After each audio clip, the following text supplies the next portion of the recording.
आइए ईश्वर हिंदी 1 to 1 पर अभी देखते हैं कोई भी चीज़ कब की हो चुकी है।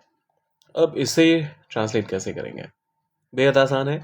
पूरा स्ट्रक्चर भी समझेंगे और साथ में एग्जांपल्स को ट्रांसलेट भी करेंगे। चैनल पर नए हैं तो फॉलो कर लीजिएगा, सब्सक्राइब कर लीजिएगा, साथ ही शेयर कीजिए इसे अपने उन दोस्तों के साथ जो आपको लगता है पा सकते हैं इससे फ़ायदा। बेहद आसान सा स्ट्रक्चर है। सबसे पहले आप सब्जेक्ट को लेते हैं तो यहाँ पर हमारा है सब्जेक्ट आई। मैं दोनों चीज़ें लिखता जाता हूँ। सो सब्जेक्ट हो गया आई। इसके बाद वुड हैव का इस्तेमाल करते हैं आप, तो ये तो फिक्स ही रहेगा, आई वुड हैव। उसके बाद आप पास्ट पार्टिसिपल फॉर्म का इस्तेमाल करते हैं, तो यहाँ पर मैं V3 लिख रहा हूँ, तो पहुँच चुका होता आई वुड हैव रीच्ड। और फिर लास्ट में आप एक फ्रेज डालते हैं विच इज़ लॉन्ग अगो। मैं कब का घर पहुंच चुका होता तो I would have reached home long ago. एक और तरीका हो सकता है आई वुड हैव और इसके बाद ही आप लॉन्ग अगो कह दें, तब भी आपका सेंटेंस बिल्कुल करेक्ट रहेगा। I would have long ago reached home, ये भी तरीका बिल्कुल सही है, ग्रामेटिकली करेक्ट है।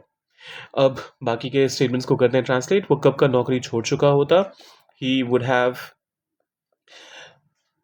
और नौकरी छोड़ने के लिए मैं पहले भी आपको बता चुका हूँ, लीव का भी इस्तेमाल कर सकते हैं, क्विट का भी इस्तेमाल कर सकते हैं। यहाँ मैं लीव का इस्तेमाल करता हूँ और कहता हूँ he would have left the job long ago.